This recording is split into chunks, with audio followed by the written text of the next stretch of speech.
All right, it is time to bring the Granite Grand to life. Or a proper shop. Forget you, bro. What is going on, guys? It is me, your boy John with Grand Exploration, and welcome to another episode of The Build. Now, this is a pickup of last week. Last week, the Granite Grand broke. Well, something on her broke. And it's making a sound like this. Yeah, I don't like that sound. And if your WK2 is making that same sound, I'm sure you don't like it either. And it's more than likely the transfer case chain. That is what we're doing today. I'm gonna walk through changing out the transfer case chain. We are learning at the same time, but we've done enough YouTube University, and I think we got this. Chain came in yesterday. Go ahead, Chris, show them that beautiful chain. Chain. Gang, we're gonna swap that out. And hopefully that will be the end of our big sound. So cool. If you haven't hit subscribe, smack that subscribe button. It helps us out a whole bunch and costs you nothing. I really appreciate your support. Let's get this underway. Now, before we get any further in this video, I have to add a little disclaimer here. At the time of recording this, we thought 100% without a doubt this sound was a stretch transfer case chain. After further research, we found another possibility that this sound could be, and that is a blown rear diff. That is the worst case scenario. So I would advise, before tearing apart your transfer case, go ahead and take your rear drive shaft apart and pull the fuse in slot 70 to deactivate that rear wheel drive. Go ahead and drive on it, and if the sound stops, then more than likely you have a blown rear diff. Another disclaimer here, this project was 100% new to us. We had never changed a transfer case chain before in our lives.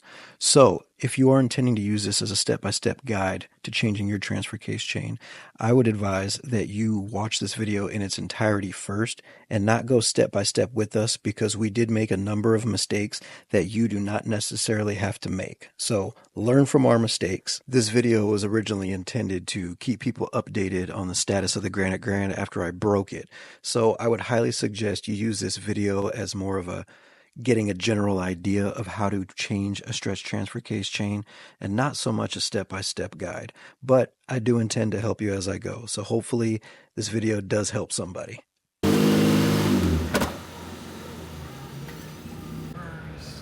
All right, we are under the belly of the beast. Tell me, Chris, what is our first plan of action? So first let's get these brackets off for the exhaust and drop that down so we have room. Then we got to pull this heat shield, and after we get the heat shield off, then we'll have to pull these bolts out here and disconnect the drive shaft, pull these bolts out of the case and separate that. Now we should be able to get at the chain. Cool. Maybe we'll run into things along the way. I don't know. Usually that's how it happens. We'll see. Hopefully nothing strips or breaks. That's all I care about. So, first step of the day is to drop the exhaust. This exhaust is actually, well, not the exhaust itself, but the heat shield here is blocking the drive shaft. So we have to get that heat shield out and then give us a clear space to work. Yep. There's the transfer case. Yep, here's the transfer case. Here's the drive shaft, and you have to get to the bolts that hold it together from the other side in here. So all this crap's in the way. So it'd be so much easier if the bolts are coming out of this. Right? Yeah, then I wouldn't need to remove any of this, but why would we do that? Yeah. And why then, build things in a way that makes sense to take apart? Also, we're still looking at this wetness here on the drive shaft. Yeah, I don't know what that is. We'll figure it out. It could just be a little dirt and mud. Yep. Hopefully. That's what I like to think. That reminds me, I need to look at my axle, see if the seal's busted. Okay. So the heat shield nuts are an 11 millimeter, because why use the same size for anything in the car? No, gotta switch it up. Thanks, Jeep. You couldn't just use a 10 millimeter for all the little things? I suppose it's probably good because everyone loses their 10 millimeter socket, but you know. It's because the one you use the most. Right. Well, not if they don't use any of the nuts with it. Yeah, see, these are 10 millimeter. So yeah, pro tip, go buy yourself a big ol' Harbor Freight toolkit, because Jeep won't standardize anything for you. You're gonna need every socket in the thing. All right, so we are in the process of unbolting the exhaust here. So you got a bolt there, the ones that are under tension with the spring. You said these are 10s, 10 millimeter? On the bolt or on the exhaust? No, these are 13s. 13 mil. So we got that side and we got this side. Sprayed it with a little juice, get her loose. And then after we unbolt that, we will drop this whole thing here, which is in the way of our drive shaft. It's the fuel lines. Yeah. Brake lines. Brake lines. Actually, no, these might be fuel lines. That's fuel lines. Yeah, I wasn't even aware of them. These are fuel, these are brakes. And I've just been banging them up on the trails, and they've held tight. I mean, the clamp is kind of popped out, but it doesn't look broken. There you go. There. All fixed. I need to be careful of those, for sure.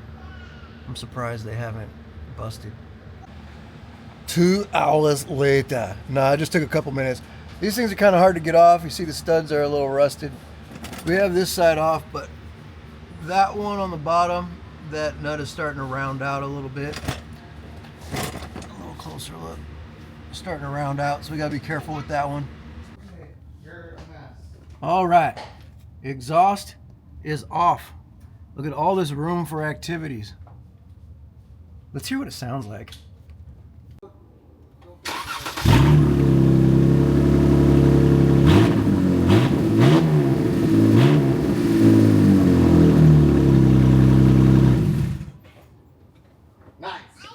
H8 hex head. Okay.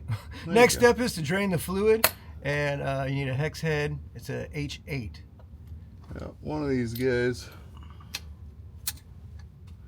And hopefully this is not too rounded out. Not too bad.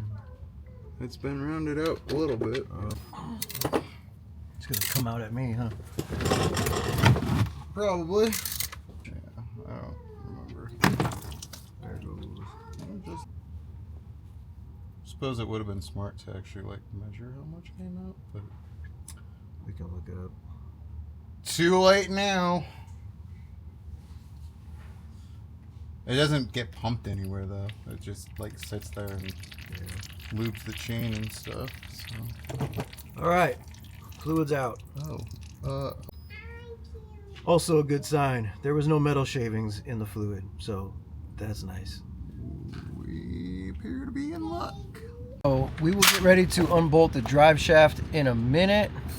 We're going to hit all of these bolts all the way around the transfer case. What was that, a 10 mil? Yep, 10 mil. So 10 mil. And they go all the way around. Once he loosens those up, we're going to see whatever fluid's left should kind of drip out the sides. And then we'll attack the drive shaft and then come back to the case itself and pull the face of it off. So for the harness here, you have a little red clip. Just slide the red clip down, pinch it,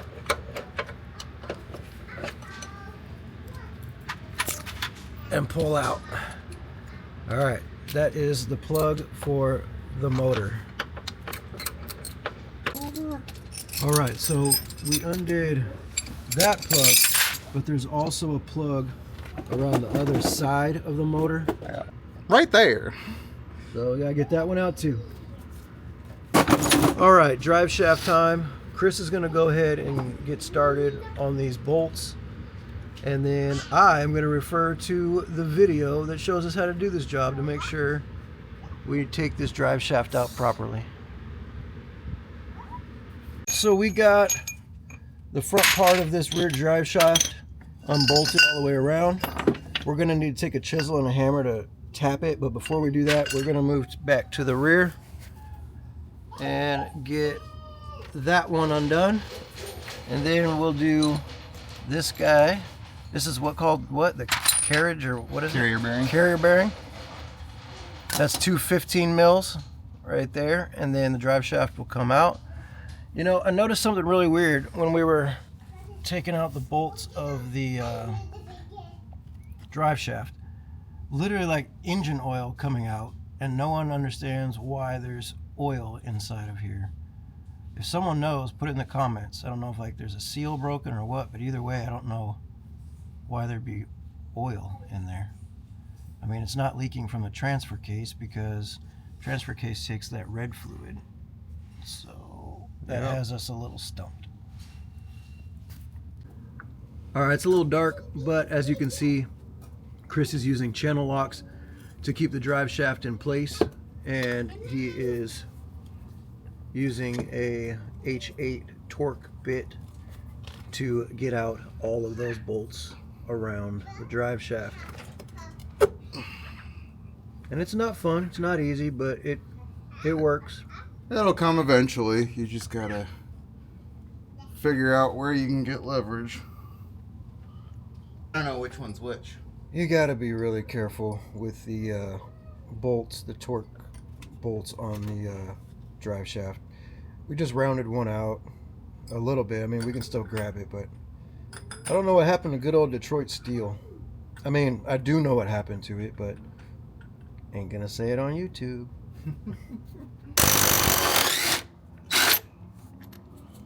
Sure So is. we're gonna see how that bushing looks too. There ain't no bushing in there. It's just metal on metal. That's not good. There's supposed to be a bushing in there. Oh yeah, in here. I thought you meant in the where the bolt goes. Everything looks, your rubber here and here all looks great, and this is very smooth. So I think your drive shaft's in good order. Cool. I don't know what the oil is about, but we'll crack her open and see.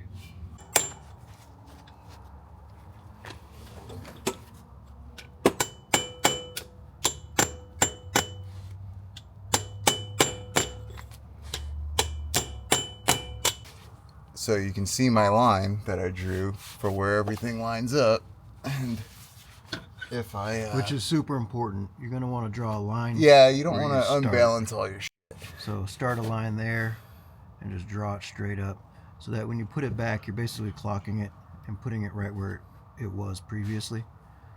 But he's putting the punch in this crease here. Yep.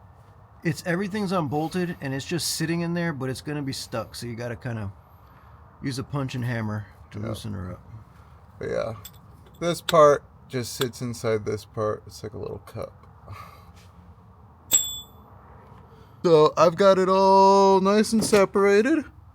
You just give it a few little love taps with a big old hammer, and then yeah, she pops right out. All right, here's our beautiful transfer case.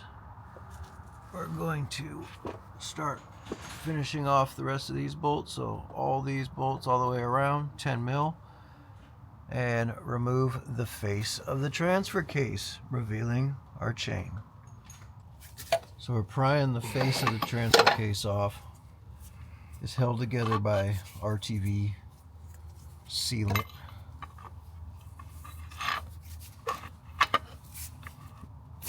There it goes. There it goes.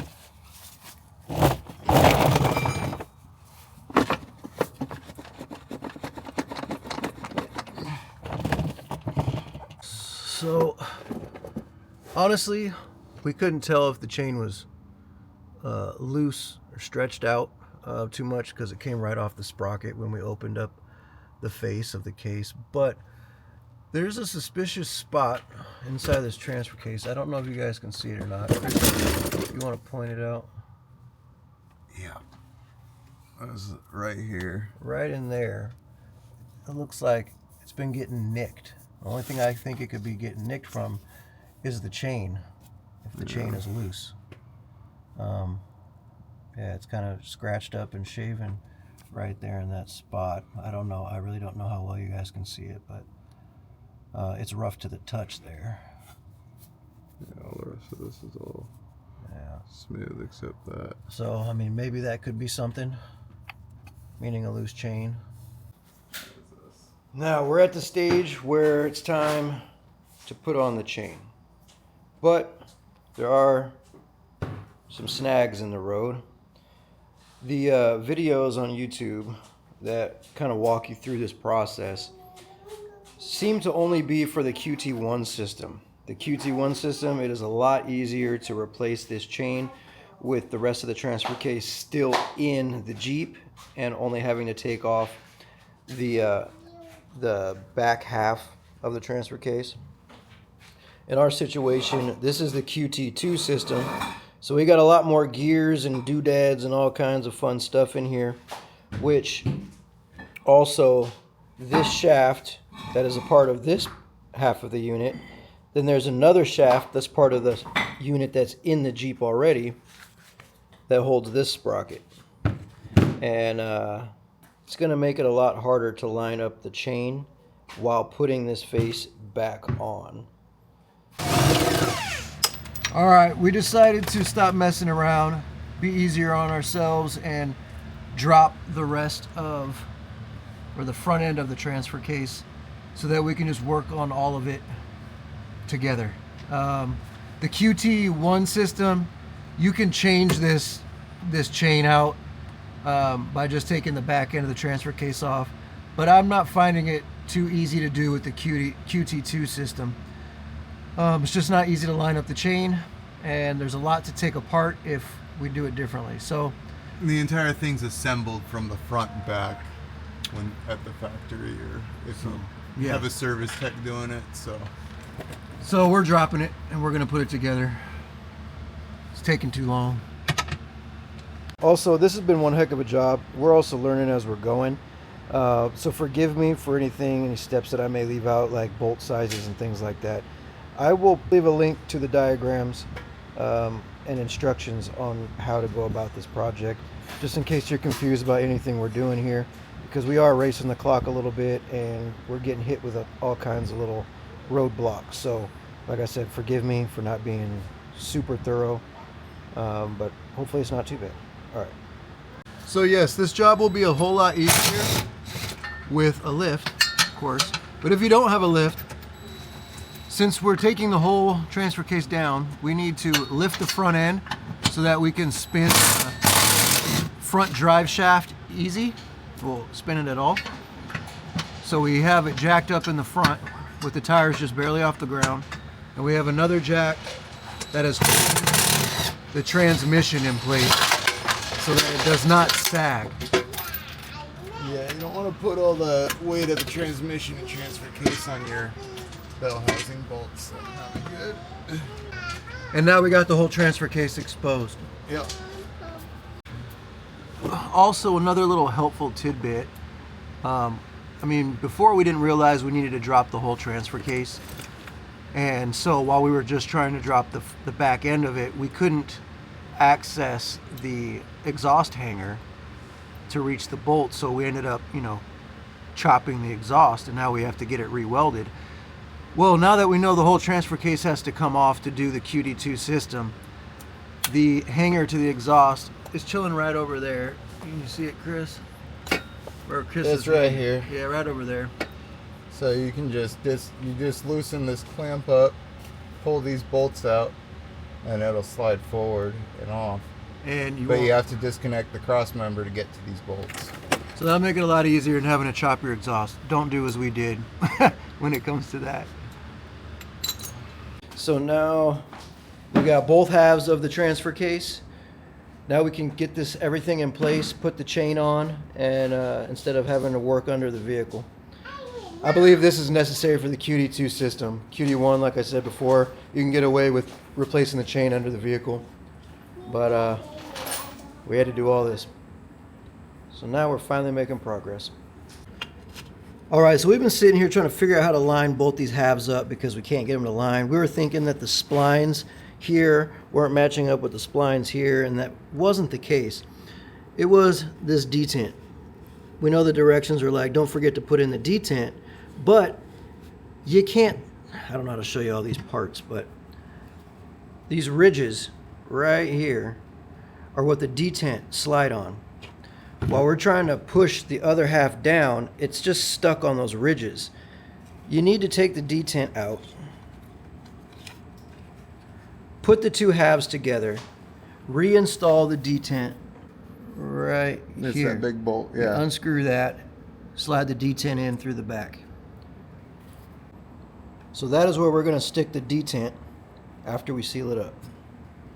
And so this is the bottom of the transfer case now. The front half of it.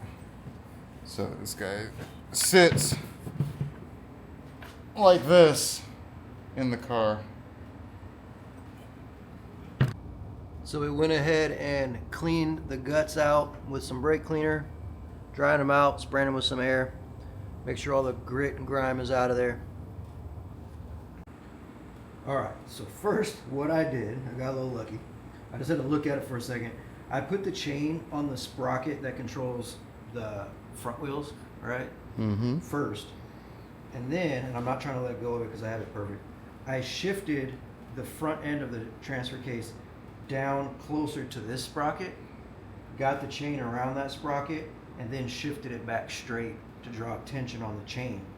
Now, they're in their teeth okay, it's a little crooked, but as I sandwich these two together, that chain should kind of slide right into place. And it seems like that's what it wants to do. So, let's push her together. We have the shaft up here and the shaft at the bottom, and we're slowly taking turns turning it so that the splines at the different gears start matching up. And it slowly starts dropping down a level, bringing the two pieces closer together. Let's see. I'm not getting any resistance right now. Well, I'm holding it as hard as I can. I can't hold it like you're just trying. Try yours. So if you hold that.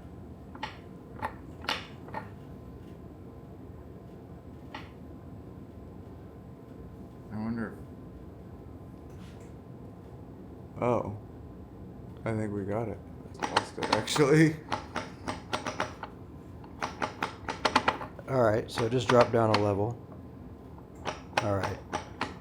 Cool. Alright, go ahead and turn yours now.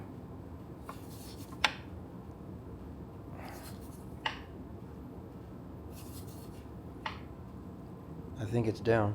Alright. Now normally you would put your RTV on one of these flat pieces and then sandwich it together. This thing was so hard for us to get lined up that I'm not going to pull this back apart. We have enough of a gap to get a good bead of RTV all the way around, and then we'll sandwich it again and bolt it in, call it a day, but not before we put our detent in. So here we are, just laying a nice little skinny bead. Now what they say in the manual or in the instruction manual, Chris, about how much to use? About 3 millimeters wide. So really not that much RTV is used. It said it can get caught in the... There's no pressure in this thing. So. It says it can get caught in what? If you put too much, it can fall off and get sucked into the filter for the oil. So there's a... So you just make a nice little filter in here so it wouldn't ruin anything, but then you gotta tear it all apart again. Alright, we got the bead all laid with the black RTV. And now we're going to smash it together immediately while it's still wet and gooey and bolt her up. And we put your detent in. Gonna have some spring compression, some resistance. Just line it up, screw it in.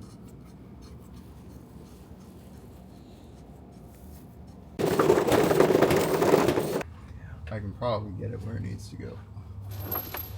But trying to do this twist movement is going to be hard. And banging into it.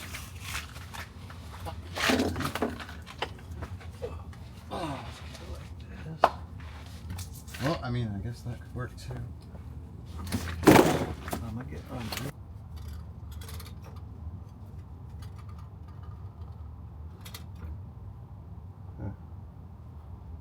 So what? Now we just need to finesse it, right? Yeah. But food's here, so I want to eat now. Can we go like? Would we be able to go like this, or we just have to shimmy it? You might be able to. Transfer case is now in.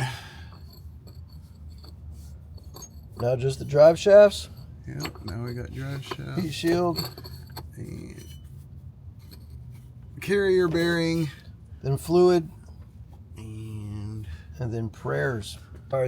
All right, so Chris is bolting back the drive shaft Now you have these little kind of washer pieces that link in together, and they can't just go anywhere. They do have to go in a specific way.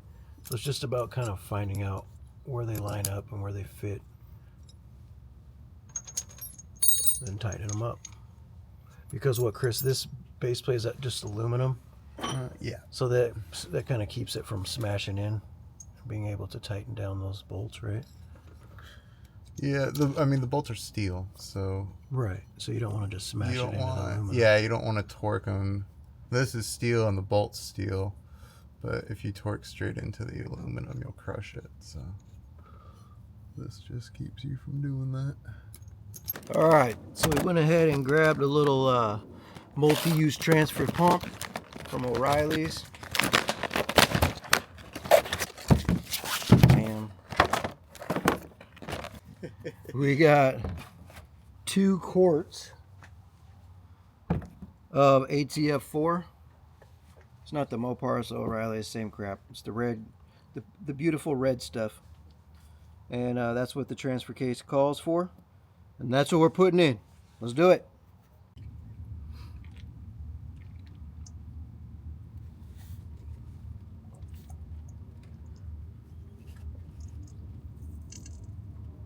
Moment of truth to see if we sealed this good enough. All right.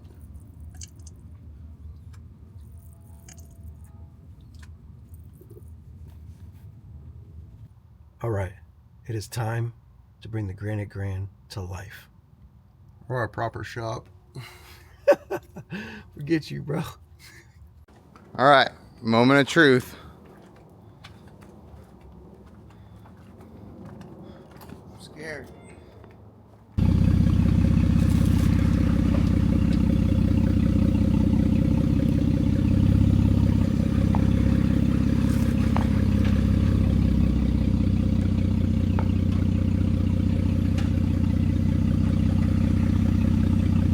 Is it still doing it?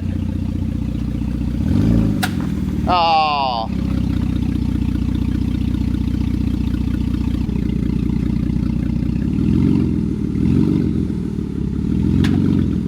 Yeah, that's just the back. I think your diff's blown. However, go ahead and put it back up on the ramps.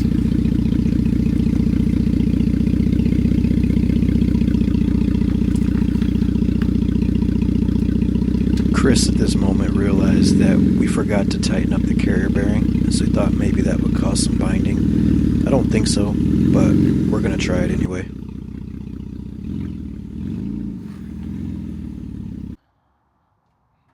All right, test 3. All bolts are tight. Drive shafts are on.